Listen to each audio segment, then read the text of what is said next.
kind of suggests. Well, welcome everyone. Thank you for joining. People will continue to join. We'll jump in as promised.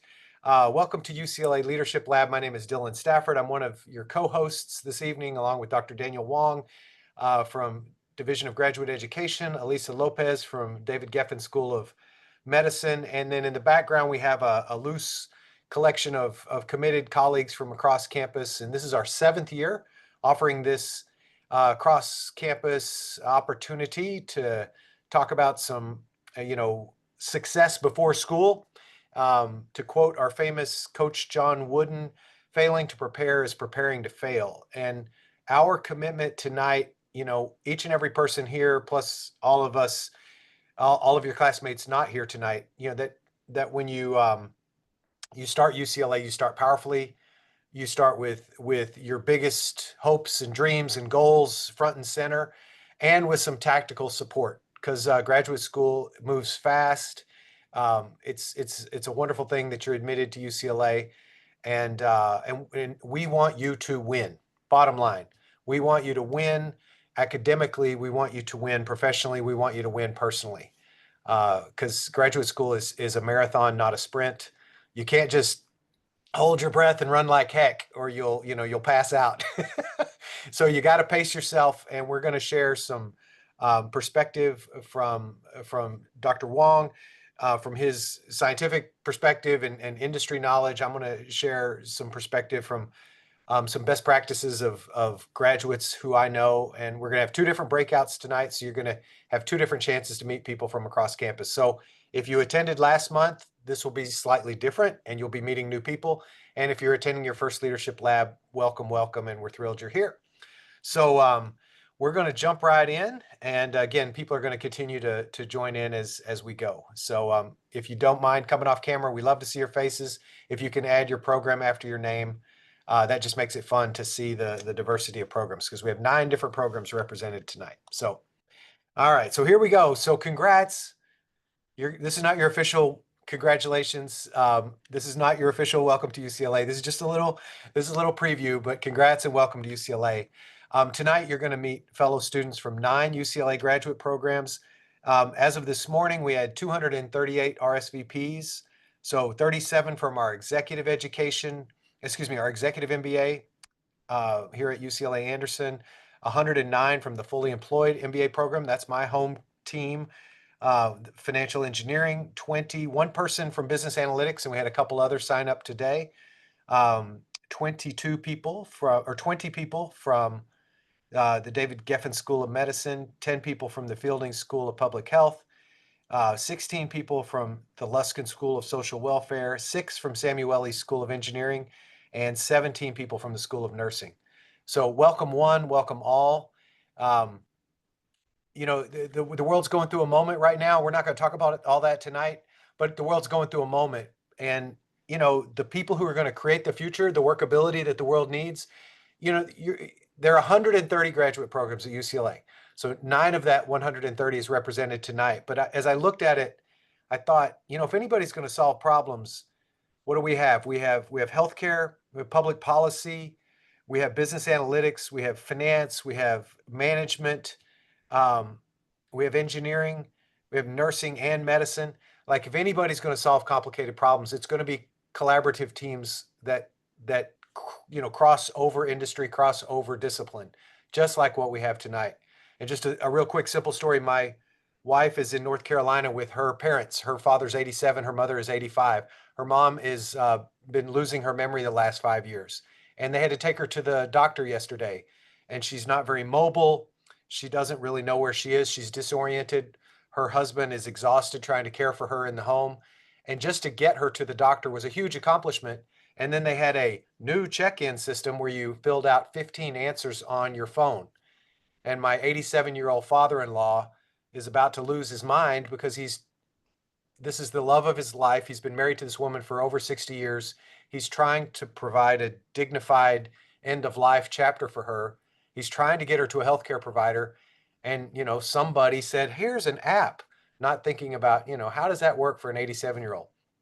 So I was thinking about that, like, that was well-intentioned, but it doesn't execute, right? The intention was good, but the execution doesn't really work. And I was like, yeah, our leadership lab tonight, these are the people, medicine, nursing, business, data, system, public policy. These are the people who are going to build the systems that are going to make our world work. You know, you guys are going to build the world that my kids get to inherit. So thank you in advance for the work you're going to do. So tonight is a culmination of 7 years. We've been partnering across campus. The first year was the fully employed MBA program and Luskin social welfare. The next year, David Geffen Fielding, executive MBA, MFE. And then you can see we've just grown with nursing and social welfare and engineering. So all of us tonight, we're in the future business. Your future is our business, right? That's what we love. It's so joyful to work at UCLA. It's an amazing place to work because we get to work with people's hopes and dreams. So thank you for sharing 90 minutes of your life with us tonight. And just know that everything that we've talked about for 7 years to culminate with tonight, this quick little preview, this little sample of what's in front of you, it's all against a background of we want you to have the best fall quarter ever. Because if you get to December and you're feeling strong about your launch, that's gonna empower the rest of your journey. So we want to talk tonight about preparation and things you can do over the summer months that, just basic, simple, but if you don't slow down, you might forget to do it. And you might be a little more enervated day one than is necessary. We'd like you to come into day one enthused, but very empowered and very stable and standing on really great solid ground. So a little welcome from across. This is just part of our cross-campus collaboration. Alisa, I know you're here. If anybody else on this slide is on the team, but Alisa, if you would please just say some welcome from your perspective and David Geffen. Yeah, absolutely. Thank you so much, Dylan. I am delighted to welcome everybody here this evening. I'm Alisa Lopez with the David Geffen School of Medicine here at UCLA, and want to welcome any of our medical students that are on, but also want to welcome all of you. You're going to be forming communities that will help see you through your graduate education programs and through the many years to come. These are the networks that you can count on, not just today, but well into the future. So we hope we can help you form some of those connections tonight, but of course, you're going to have many, many months to do so, and perhaps years ahead. So welcome this evening, and I'll turn it back to Dylan. Excellent. And I'm not sure if Oliver was here. I think I got RSVPs. I know several others are unable to attend. So any other team member from this slide? Okay. All right. If I miss anybody, please let me know. From this slide, additional partners who've supported us over the years. I don't think we have any of these members here tonight. And then, patrons and presenters, current and prior. So my former boss, Gonzalo Freixas, supported us the first 6 years. His replacement is Jim Adams, and there's a double booking tonight, so they're actually having a going away dinner for Gonzalo that I'm having to miss. Kush Cooper was our original academic partner, and she supported us so graciously with her time the first 6 years. And then Daniel is taking that role tonight. So Daniel, would you like to say hello? And you're going to hear more from Daniel in a few moments. Absolutely. Thank you, Dylan. And welcome to all of you joining from around the world and some of them maybe even local. It's so fun and exciting to have you here with us. We're going to be presenting a lot of information to you. It may seem a little bit overwhelming, but we're just so excited to have you at UCLA and excited to introduce you to not only the resources, but the people and the scaffolding that will help you to be successful. And as Dylan mentioned, your success is our success. Our deepest desire is for you just to hit a home run, just to come here and succeed in every possible way, because really you are the future. I mean, we are really counting on each and every one of you to be transformational. And that is what gives me a lot of joy as I do my work, knowing that we're in a supportive role to all the exciting things that you all are able to do. So it's a delight to be here with you. Thank you, Daniel. And of course, you're going to hear from Daniel in just a few moments. So where is everybody? If you don't mind, in the chat, just, put your city where you're logging in from tonight, and we'll just scroll that real quick. Santa Monica, Los Angeles, San Diego, Santa Monica, LA, Manhattan Beach, downtown LA, LA Phoenix, LA El Segundo, Vietnam, New York, San Diego, Santa Clara, San Diego. Oh, I love it. Oh my goodness. Tahoe, San Francisco, Chengdu, China. I've been to Chengdu, China. Awesome sauce. Bay Area. Aguascalientes, Mexico. Bienvenido. Oh, I love it. All right. Well, just a sample of the global outreach. I love it. All right. I love it. So our 90 minutes together, this little first 15 minutes is just welcome. And then we have two modules. The first module, Portland. Oh, very great. The first module is, your future as a Bruin at UCLA, scaffolding for success. That's going to be led by Daniel. And then the second module is CEOU. And we're going to do some best practice sharing. So again, we have two modules, high level, but data rich. Just to let you know, there's a world of support waiting for you here at UCLA. You are not on your own. You are surrounded by levels of support, and we want to start to make that really clear for you tonight, as well as give you a chance to network with people from across campus. So if we go over a little bit, we have a 15-minute wrap up, but we can take some time out of that. But we'll have hard stop at 7:30. 90 minutes, start to finish. We'll record this. We'll share the link. So that's our agenda tonight. So if that's good with everybody, we're going to jump on in. By way of introduction, I'm Dylan Stafford. I'm the assistant dean, I'm an assistant dean and director of admissions within UCLA Anderson. Currently work with the fully employed MBA program in the foreground. I also partner with the executive MBA. And then I was the original co-sponsor of this 7 years ago. I did not go to UCLA. I feel like an adopted Bruin. I'm from Texas, so when you hear the twang, that's because I'm from Texas and I have a twang. And when I get excited, and I'll probably have some barnyard metaphor before the night is over. But I'm an adopted Californian. I have an 18-year-old, 13-year-old, two children, live in Culver City, raising global citizens here. And I still get starstruck by California. Absolutely love it. Texas A&M undergrad, Chicago booth for my MBA. I spent 6 years with a Fortune 50 company, Siemens, big German electronic conglomerate operating over 100 countries around the world. I started out Silicon Valley, got a promotion to the world headquarters in Munich, Germany, lived there for 3 years, fell in love with a woman who's now my forever wife and followed her career to Los Angeles, and got a little foot in the door job at UCLA 23 years ago. And I spent 10 years as a director of admissions and another decade as an assistant dean.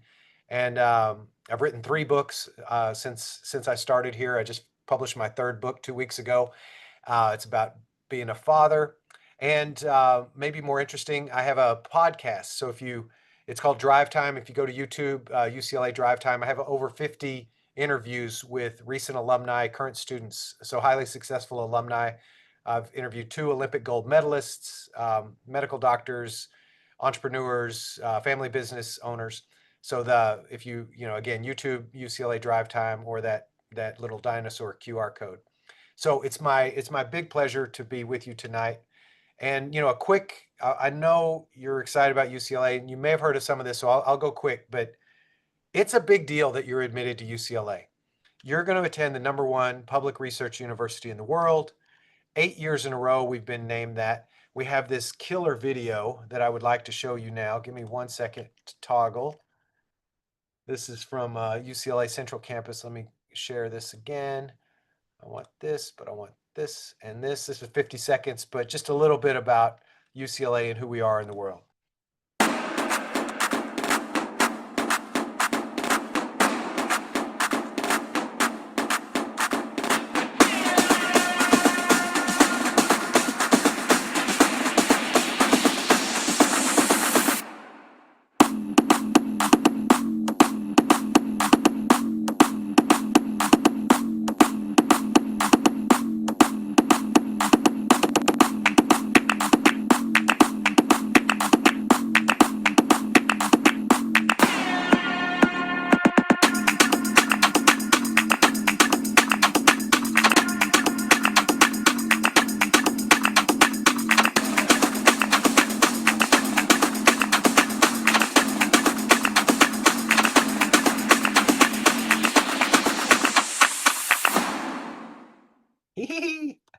It's fun to have a good marketing department.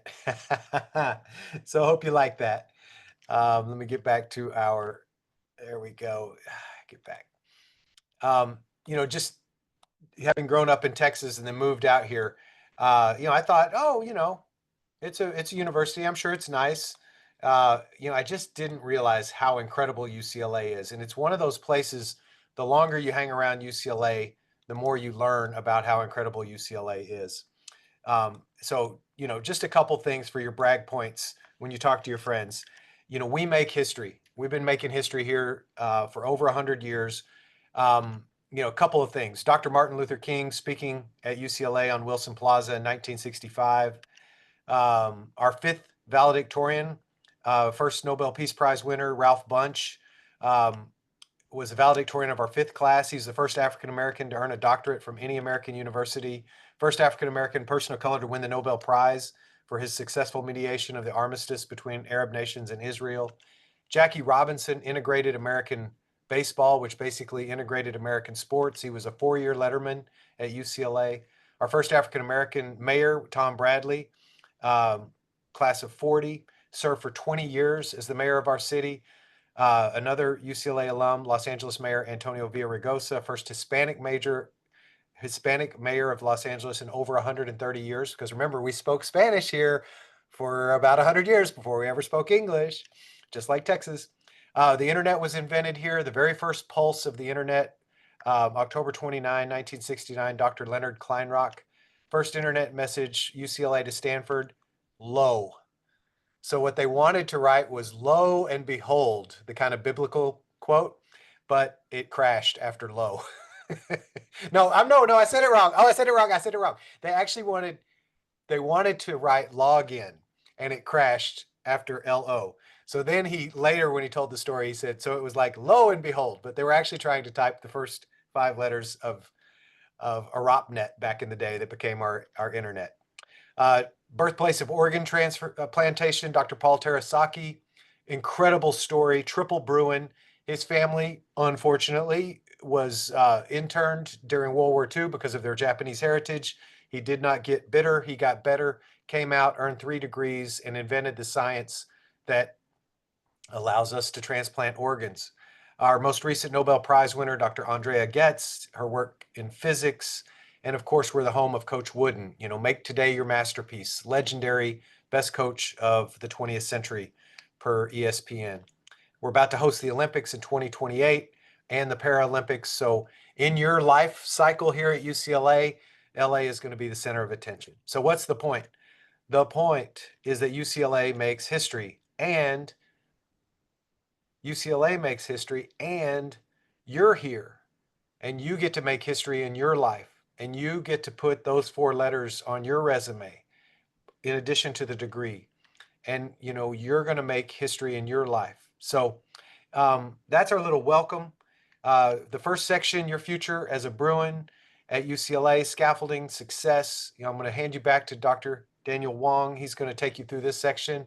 We're going to have a breakout. Then you'll come back. We'll have the second section, a second breakout. And let me just stop sharing and hand it over to Daniel. Thank you so much, Dylan. I hope everybody can see my screen.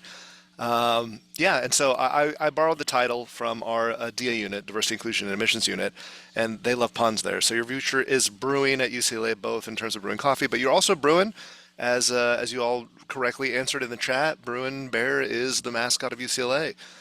So what we're going to talk about here is some resources for new graduate students. For those of you who attended the last Leadership Lab, you'll know that we presented a lot of data that we'd collected over the years and from the best practice literature around what is a predictor of graduate student success. And one of those predictors is awareness of the resources necessary to be successful at UCLA. And so we wanted to drill down on that topic tonight to really introduce you to, in admittedly somewhat of a fire hose fashion, the plethora of resources that are available to you here at UCLA. All of the students on the call here have access to all of the resources that I'm about to introduce to you. And then what we'll do is we'll hand you over to a breakout session and ask you to have a conversation amongst yourselves. Which of these resources do you think you might need? Which resources that you need weren't on the list? How might you use those kinds of resources? Because really, success in grad school is all about who you know in addition to what you know. and to get the help that you need. Now, one of the things that comes up a lot in my team, so graduate and postdoctoral success team, one of our subunits is case management. And I'll talk a little bit about academic case management, but our entire mission of that subunit is to make sure that no one graduate student slips through the cracks for any reason, due to lack of resources, due to confusion about policy or procedure. And one of the biggest trends that we see is sometimes our students have a difficulty transitioning from their undergraduate experience, in which it's really transactional. You complete the coursework, you will get the grade, you will get the degree, to the grad school mindset where it is more relational, where your relationships with your peers, your relationships with your faculty, with your primary principal investigators, with your departments, actually become more important than just the transactional taking classes, checking off the boxes. So part of the scaffolding is so critical because the mission is now different. You are now transitioning from being consumers of knowledge to being producers of knowledge. The research that you do, the work that you engage in, the kind of projects that you take on, your group projects, you are paving the way. You are pioneering knowledge. And that's going to be a challenge. That's not an easy thing to do. If it were easy, it would have been done already. So part of the scaffolding that we hope to share with you tonight is to provide some more context of support for how you can do that. And so I just want to start with just a little bit of data too. I'm really interested in the data. This is a little bit small and I apologize, but we'll be sharing these slides out with you a little bit later. But this is our most recent admissions annual snapshot. Some of you may know, some of you may not know. This last year was a record high number of applications to graduate programs at UCLA. More students applied to UCLA graduate programs this cycle than in the 100 plus year history of the school. So you are part of a very select few who made it through the so-called admissions funnel. We had about 40,000 graduate students apply. This is what your class looks like. So this was last year's class, and this year's class is even a little bit larger than this. Roughly about 14,000 graduate students year to year. That's sort of our carrying capacity at this institution. And you can see the split in genders is pretty even. Degree objectives, as you can see there, domestic URM, we have international students. So it's a diverse population that comes from a lot of different places, pursuing a lot of different things. And, no matter where you come from, no matter what your experiences are, our goal in both my division of graduate education and on this campus is to fully support you in everything that you are doing here at UCLA. And so this is our division. So I'll just do a little bit of self-plug. We have many different units in our division, and these QR codes will take you to those websites, from the DA unit, which I mentioned before, to fellowships and financial services, academic and postdoctoral services, graduate and postdoctoral success, which is my unit. So these are all resources that we have marshaled to support you as graduate students. So whether it's the admissions piece that you've already touched already, whether it's fellowships and financial services, if you have a TA-ship or a research assistantship, but something that you also will need to know if you're a doctoral student in the chat, you also have access to a one-time $1,000 doctoral student travel grant to attend a conference to present your research to. Every single doctoral student has access to that. Graduate research is really a cornerstone of what we're doing here at UCLA. We have multiple libraries that you will have access to. The picture on the right last year wasn't open, but it is now. Seismic Refit in Powell Library. So there's a reading room there that's now available too. I just checked out a book from that library yesterday. We're also now recently joined part of the Big Ten. So this is another academic and sports conference in the United States. So those of you that are familiar with it, although I found that many of my California colleagues here are not even familiar with the Big Ten. Even if you are from the States, it's not something that really comes on your radar. We think of ourselves as like the UC system, and that's pretty much it. But we're joining a consortium now of 18 Research One high-intensive institutions. And now we have access to their libraries too. So my alma mater was University of Illinois. We have the third largest academic library in the United States after Harvard and Yale. That is now part of the consortium that we have access to as graduate students at UCLA. So if you cannot find a book in our system, it's probably not something you really will need to do your research. I want to talk about fellowship opportunities too. Many of you may be bringing fellowships. Maybe many of you may be seeking fellowships. There are many to choose from. What I would point your attention to is something called GRAPES. So this is a database that we maintain in the division for you to explore all the different graduate fellowships that exist. From one-year fellowships to multi-year fellowships to thesis fellowships to travel grants for conferences. The GRAPES database, GRAPES, if you just Google that and Division of Graduate Education, it will take you to a finder for grants, fellowships, scholarships. And that's open to anybody in the United States, in fact. And so it's a publicly available resource that we maintain to really benefit all of higher education.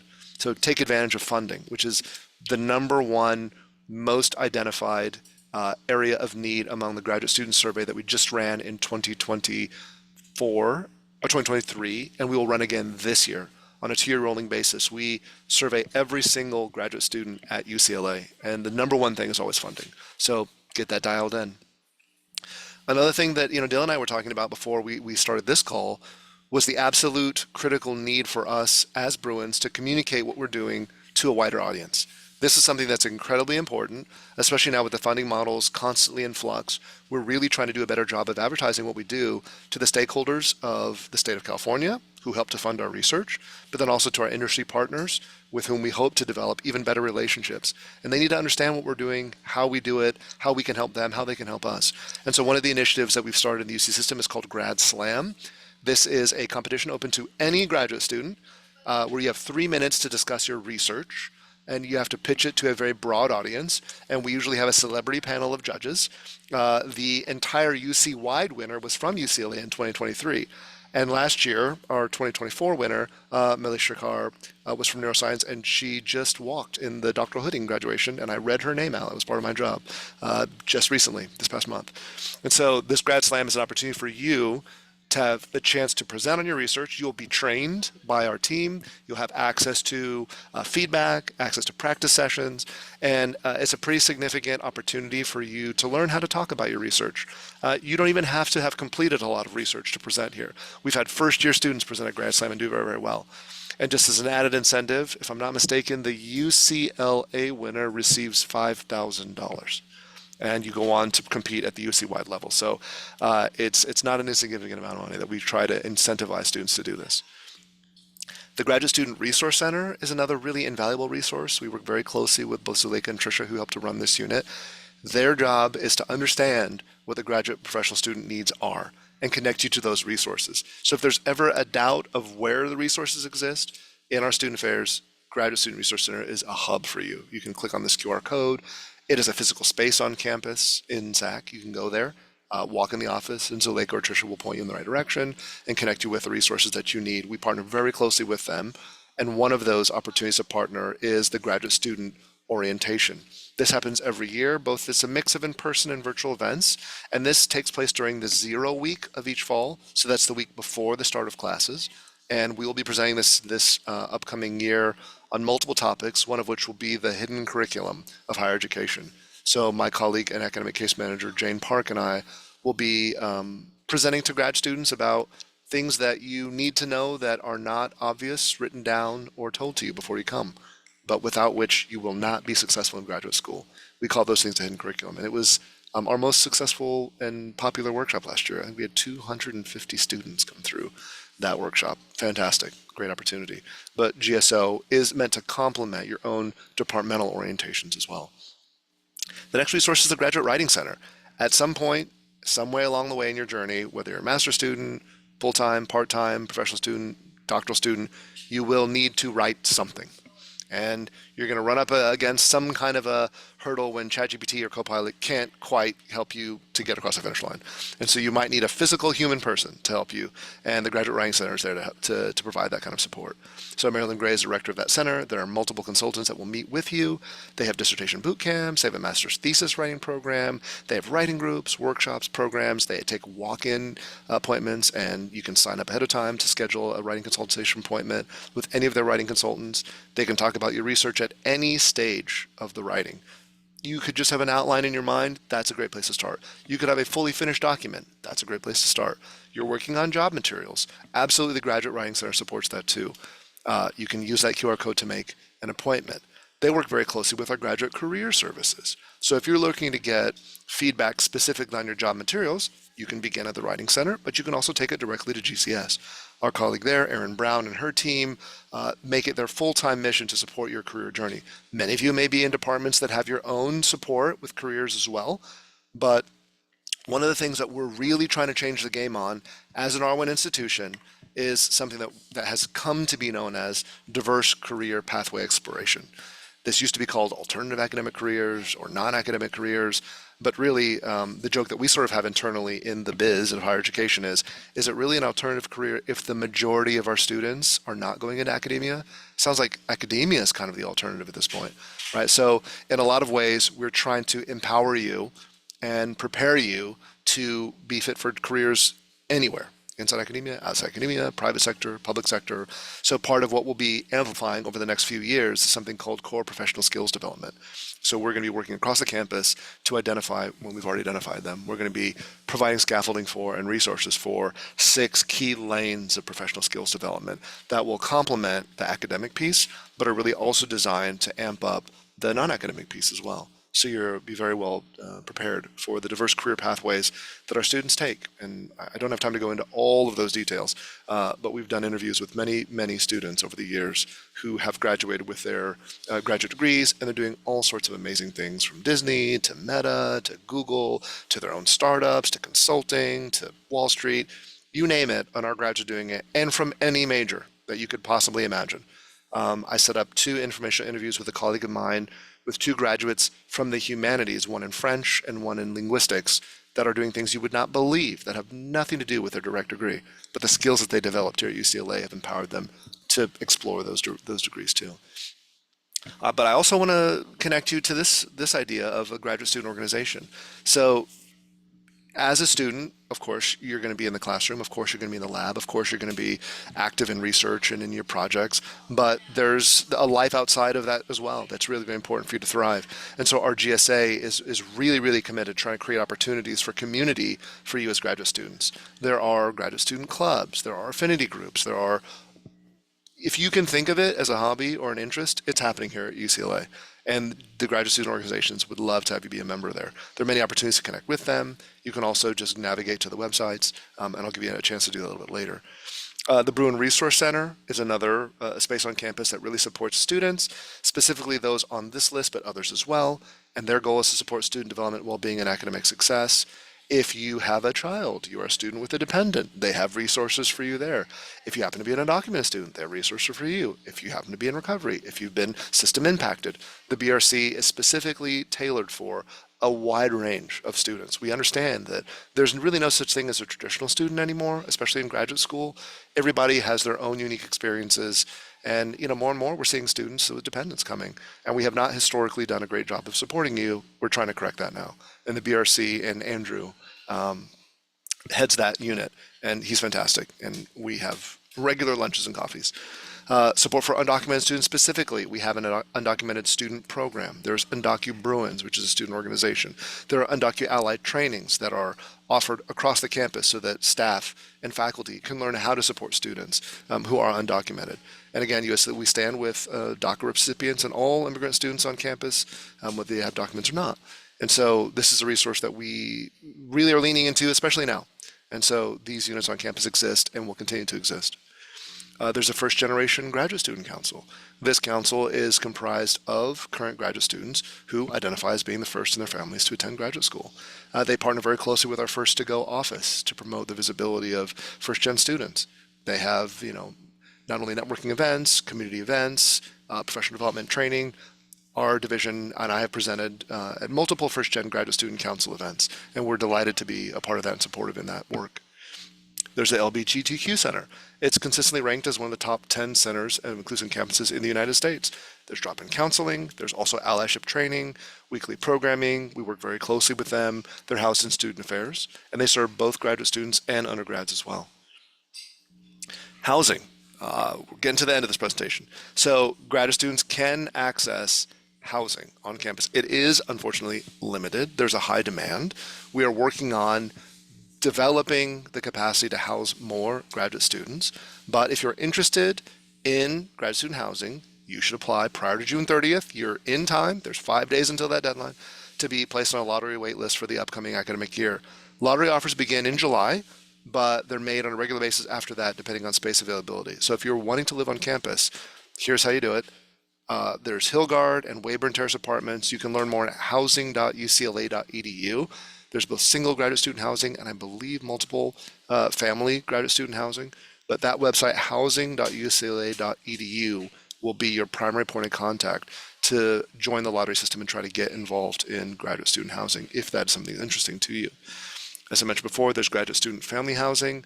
About 30% of graduate students live in university-sponsored housing. I wish that number were higher. I wish that number were closer to 100%, but that is a resource that is available to you.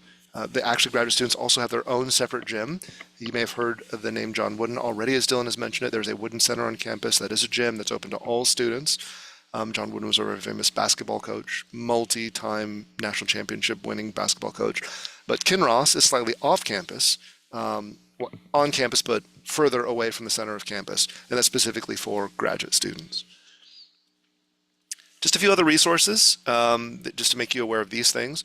Student Legal Services provides resources to students, and that could include reviewing a lease. Right before signing a lease in this current environment, we encourage you to reach out to Student Legal Services. It's part of their job to review it for you. Make sure there aren't any strange clauses in there that you have to be concerned about. There's a CPO office, the Community Programs Office, which includes information about CalFresh, access to food, right? Basic needs is the number 3 most important student identified area of need. And so they provide groceries, they provide food boxes, there's a food closet. You can apply for CalFresh and get benefits there.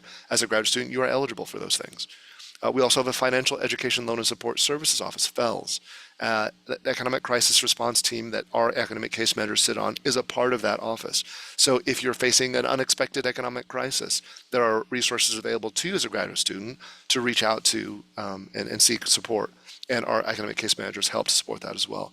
Financial wellness, loan services, debt management, all that falls under FELS and in student affairs. Campus parking, if you have a vehicle on campus, you'll need to log into the Bruin e-permit portal. I myself pay for parking on campus, and this is how I do it. You go to campus parking, you sign up for a spot, and you can do it day by day, or you can do it quarter by quarter, but you will need to secure campus parking. It is unfortunately not free, even if you work here full-time as an employee, sadly. But there are many options for transportation if you're not planning to drive to campus. We have a very good bus system. There's Bruin Access Grad Pass, public transit at UCLA. There are zip cars that can be rented, but many, many different options. The QR code here will take you to the very different options you'll see on campus. And you'll notice these blue buses all over the place. So this is my next to last slide. If you want to contact us at the Division of Graduate Education, there are a couple of ways to do it. But askgrad@grad.ucla.edu is the fastest way. So if you have questions about any of the slides, please don't hesitate to reach out by email, and that will actually create a ticket in our ServiceNow instance. We have a ticketing system.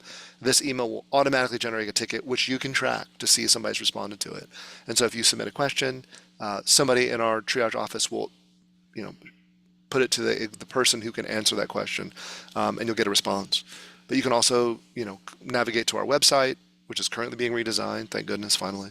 But it's grad.ucla.edu, and we're also open to the public, 9 a.m. to 4 p.m., 5 days a week. You can walk right up to Murphy Hall. Some people are intimidated by it. I don't know why. It's a big building, administrative building, but you can just walk in and say hi, and somebody will greet you and point you in the right direction. This is information about the Graduate Student Resource Center, as I mentioned. They have an email as well as a website and an Instagram. We actually have an Instagram too. I didn't put the link on there, and I follow it. You should all consider following it. And I don't want to say incorrectly what it is, so I'm going to pull it up right now. It's UCLA Grad School, at UCLA Grad School is our Division of Graduate Education Instagram. We have about 3,500 followers, which is pretty good, for an Insta page. But our communications team posts quite regularly to that page. So that is the end of my remarks. And while we would typically answer questions, I think now we're going to transition to breakout rooms, if I'm not mistaken, Dylan. Yes. Yeah. Let's do the breakout. We'll do the first breakout. Yes. And let me create those now too. If I can, there's one question from Zachary in chat. Fantastic. Yeah. Do we need student identification for the Bruin buses?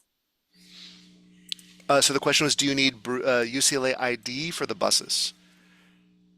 My understanding is, as long as you are on campus, they will not deny you access to the bus system, but it does not hurt to have a card. But my understanding is they do not check if you're picking up the bus on campus. It's a great question. But you should try to get your Bruin card anyway. Like there's a lot of other things that you can do with that Bruin card, regardless of whether you're riding the bus or not. Any other questions?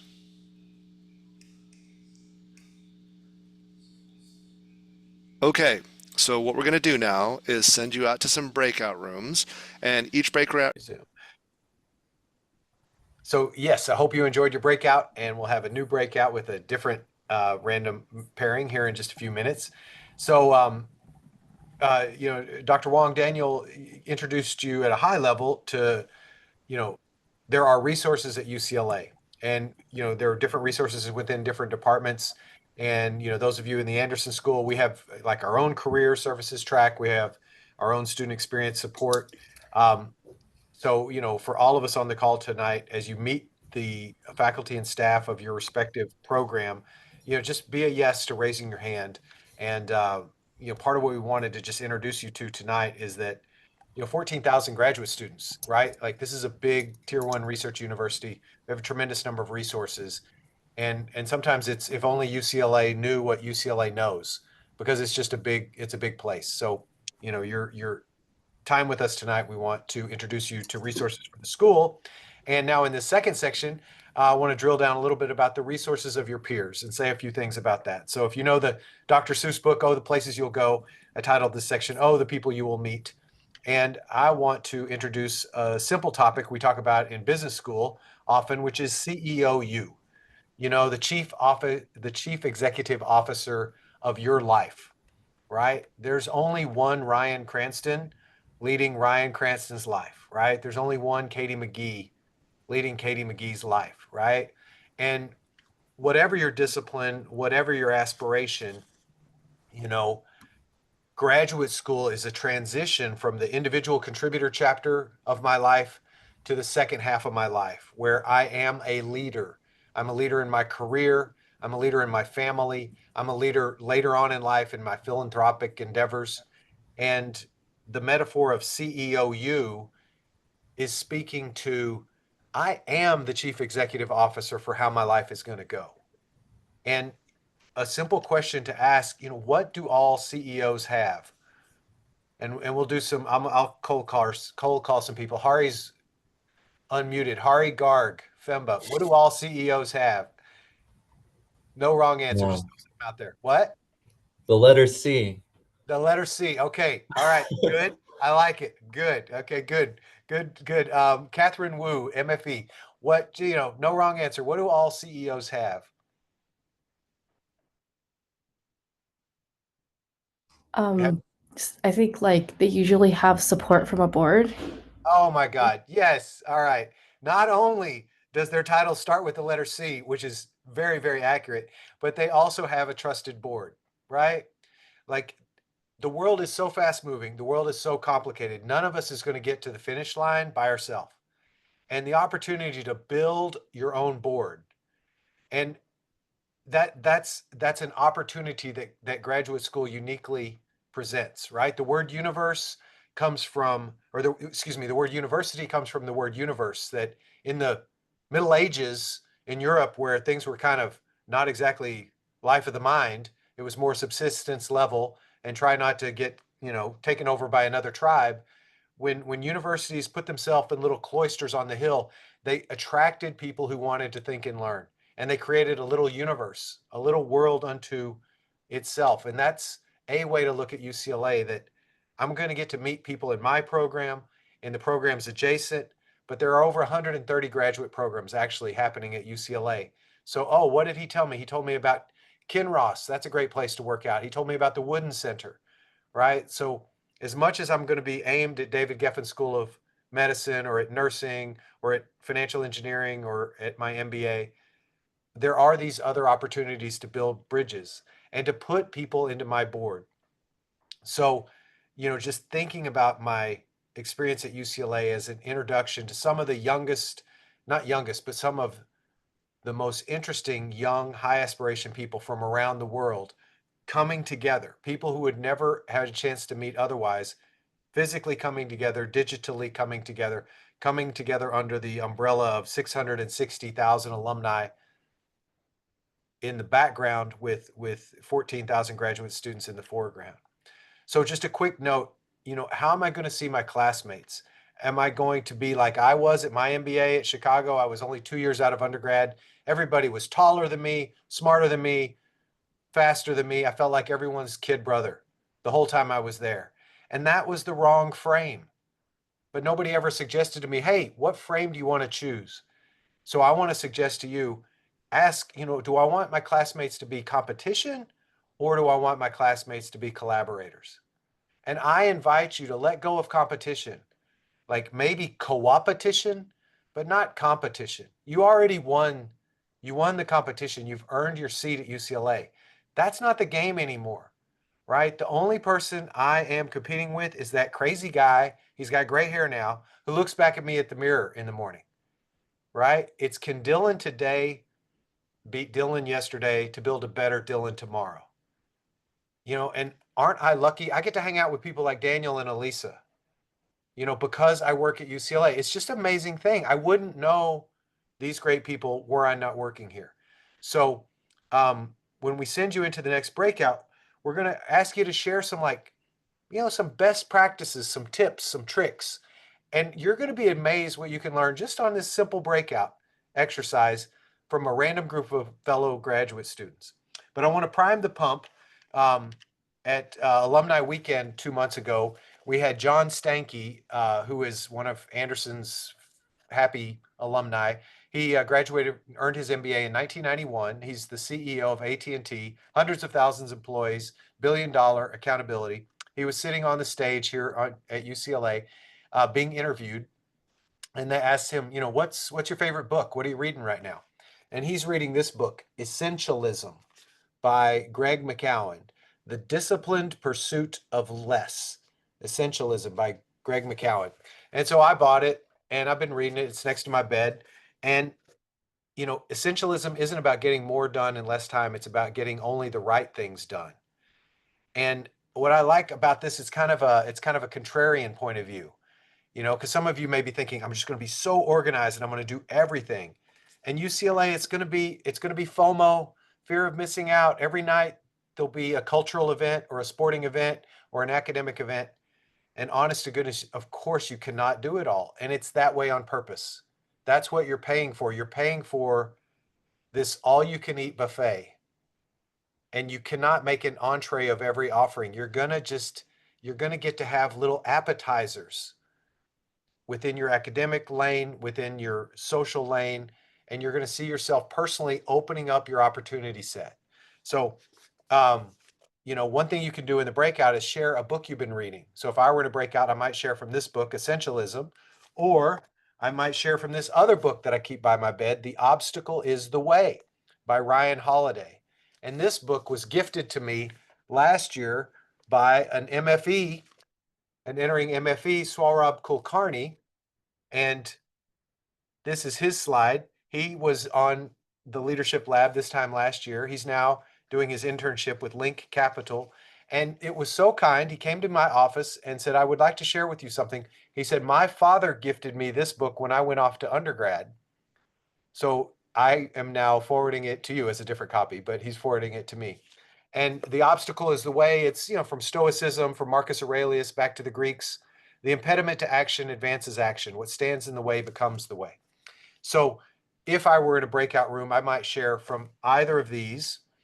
And this is what your next breakout's going to be. So a book you're reading or a book that's been a high contribution to how you see the world, how you operate in the world. So that's one option, is a great book you've been reading and why you would recommend that might be a nice summer read. Or the number two would be a work habit or a study habit. So the last thing I want to leave you with, this goes all the way back to when I was an undergrad at Texas A&M. When I was at Texas A&M, I was in the 4-year ROTC, and they call it the Corps of Cadets. And the sophomores told the freshmen, you guys, you need help. And what they made us do was we had to take a red Sharpie every Sunday night. We took a red Sharpie and a white 3x5 card, and we called it the snap list. And you could substitute a different word for snap. And the idea was you had to write down, what are the top 5 things that make me go, oh, snap? that I need to get done this week. And it's a very simple habit, but this is one from 2 days ago. Oh, snap, June 23rd. I need to text Jen. I need to text CV. I need to get the Leadership Lab RSVP announcement done. I need to ask about the last minute email. I need to schedule time with Daniel to prep, and I need, get a ream of paper on my way home from work. So one work habit that really helps me, and I know this is old fashioned and you're all digital, but what I love about this is instead of just having it on my phone, I throw it in my shirt pocket or I throw it in my wallet. And it just helps me when I get to the end of the day and I'm exhausted. What was it? What were those top things I wanted to do today or this week? So that's a work habit that I love. And one little tweak on it, I interviewed a man named Diego Benitez a couple years ago on my Drive Time podcast. Diego was from Mexico. He was done with high school. He went to Caltech for a summer visit. He was a very smart man. The dean of Caltech said, "Hey, have you ever thought about getting a PhD in organic chemistry?" And Diego said, "I haven't even been to undergrad yet." And he said, "Oh, we can skip undergrad for somebody like you." And he took him down the hallway, talked to the admissions dean, and he went from high school to earning his PhD in organic chemistry at Caltech. Then he came to UCLA and got his MBA in the FEMBA program a few years ago, and created a brewery. He's the co-owner of a brewery in South El Monte, and he's now been hired by a giant international brewery conglomerate. His little tweak on the snap list was, he said, he said, "I do the same thing, Dylan. I make one every day." He said, "And if I check off every single thing, I didn't do it right." He said, "I like to see about a 75% response or 75% success rate. Because if I check off everything, I'm being too rigid." And he said, "I know I got to stay a little bendy flexy through the day." So is any of this the truth? No. Is any of this the way to do it? No. But I love life hacks. And there's the Pablo Picasso quote about good artists borrow and great artists steal, right? So you're going to be surrounding yourself by incredible excellence in medicine, in nursing, in engineering, in MBA, in public policy, in social affairs at Luskin, and steal from your professors. I don't mean steal intellectual property. I mean steal work habits. If you see somebody who seems prepared for class more than you, ask them, ask them about their study habits. If you see someone who's just always got a smile on their face and you think it's genuine, tell me about your nutrition. Tell me about your sleep habit, right? Because CEO me means, how do I set myself up such that not only do I survive graduate school, but I thrive during graduate school. And when I enter my career, I've got the energy for 10, 20, 30 years. Because the amazing thing about our moment in human history is we can all live to be like 111. Because everything that can wear out can be replaced. And the advances in biomedicine are so fast. They're creating cures for diseases that we haven't even figured out we have yet. So what are we going to do with all those decades? Well, what about being a servant leader? What about living the life of your dreams, right? So what can I pick up from my classmates? Because they are not my competition. They are my collaboration. They are my future board members for CEO YOU. Okay, so that's it. We're going to send you to a new breakout room. Same deal, 15 minutes. So we'll come together. We'll have about 5 minutes at the end. New random group of people. Introduce yourselves. And two questions. What's a work habit that you think might be valuable to other people? Doesn't have to be fancy. It's something that you count on. Helps you eat better, helps you sleep better, helps you study more effectively, helps you prioritize in your work world. Or what's a great book you've read? Oh, I read one that really helped me a couple years ago. Okay? These are just two examples, essentialism or the obstacle is the way. All right, Daniel, if we're ready, we will send them off and we'll give you that same 5-minute warning, 1-minute warning, and then we'll come back, wrap up, and we'll be done. Enjoy meeting part of the UCLA universe.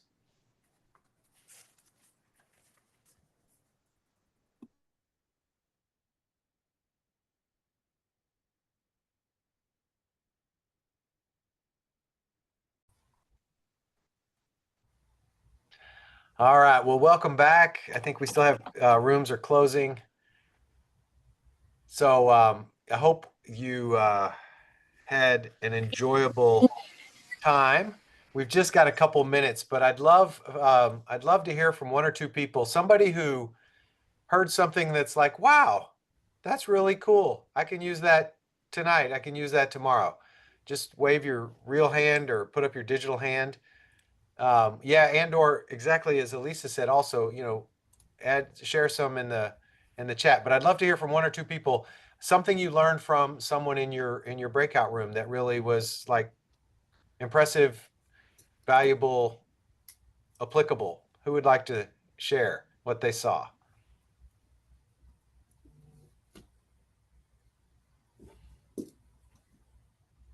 All right, Mario. Yes, Mario. See, yeah, hey everybody, Mario Ortega. I just I'm happy that I was more just validated that I'm not the only productivity like crazy guy here. The Yeah, folks I met, they're like big into like, to-do lists, calendars, and I'm like, okay, great. I'm not the only weirdo who does that stuff. So it was very validating for me. nice. I love it. Yeah, just knowing that you're finding your tribe. Like part of what am I looking forward to this summer? Like, and I'm going to grad school at UCLA. I'm going to be with a subset of society that's all about how high can I aim and how can I get there more efficiently, Hmm. more effectively. Yeah, I'm not the only one who likes to think about these things. I love it. Thank you, Mario, for going first. One or two more. Something that was like, wow, that's cool. It doesn't have to be huge. It doesn't have to be a lightning bolt. And Love to hear. Melissa posted a bunch of tips in chat. So I don't know if Melissa may want to share those. Hey, Melissa, Urash, would you like to share? Sure, yeah. Of course, I used AI to help me organize my ideas. But even out, so yeah, my favorite phrases that help to guide me are listen more, talk less. I find the more that I tell myself to just be quiet and listen is how I can really learn the most from others. And then the other favorite phrase of mine is don't be afraid of the worst thing that could happen. Be afraid that the best thing that could happen won't happen. So focus on your goals and not your fears. No, is that AI or is that you? That sounds like you. Those are me. Okay, all right. Because Yeah. I'm all for AI, but I'm more interested in Melissa than I am AI. Yeah, Honestly, yeah. I mean, I had it like rewrite it for me and like organize it in a better written way. But yeah. And our yeah. group also talked about gratitude and breath work. Oh, beautiful. Yeah, because the CEO has to maintain their energy. The CEO has to perform when the lights are bright. Gratitude. This is happening for me, not to me. Breath work, like let's be here now. Great. Oh, you did great. All right, Marie, Micah, no worries if you have to go. Okay, well, everyone, maybe one more. Anybody? Last chance, something. Sure, I'll give it a shot. Please, Rico. Yes. Hey, what's up, everybody? So, when you're talking about prioritizing, making your to-do list, at some point you're going to bump into the finite resource of time. Yep. So, sometimes you're going to have to look at it from a time budgeting standpoint. You're going to have to look at hours of the day and because once it's full, it's full. Then you got to be realistic about capabilities and limitations because you can never get more time, or at least we still haven't figured out the time machine. Yeah. And the first class you take in your MBA program is economics, and people think economics is about money. It's not. It's about scarcity. It's about constraints. It's about making trade-off conversations. And so business school people spend a lot of time. Like you can't do everything. There are so many. We get 168 hours in a week. We get the same number of hours in our week that Michelangelo and Mother Teresa got in their weeks. So what are we going to do with those hours? So you guys have gifted 90 minutes to us tonight. Thank you. Thank you for aiming your time and talent at UCLA. Thank you for bringing your hopes and dreams to graduate study here. We are honored to be with you at this launch. This is just a little baby step, but the point of tonight, there are resources. There are lots of resources. There are structural resources and there are free form organic resources. And, I get to say how great grad school is going to be. And, this summer, failing to prepare is preparing to fail, back to John Wooden at the beginning. Get your team on board. Mom, dad, brother, sister, best friend, husband, wife, boyfriend, girlfriend. Who do you call when you have a flat tire? We talked about that at the first session, right? Like, dig the well before you're thirsty. Graduate school goes fast. It goes fast on purpose, and you can't do everything, and you don't want to try to do everything, but you want to do amazing things. And I love Melissa. That was a beautiful phraseology of don't be afraid of failing, be afraid of missing the thing that I just didn't go for. So, thank you guys for bringing your time and talent to UCLA. Say it one last time. Thank you, Daniel and Alisa, for the partnership, our committee members in absentia in the background, and mostly just thank you all for the chance to have this conversation tonight. We'll send this link around, and enjoy your summer, and we can't wait to see you in the respective parts of campus as we launch into the fall. Thank you all for being here tonight. Thank you. Thank you. Thank you.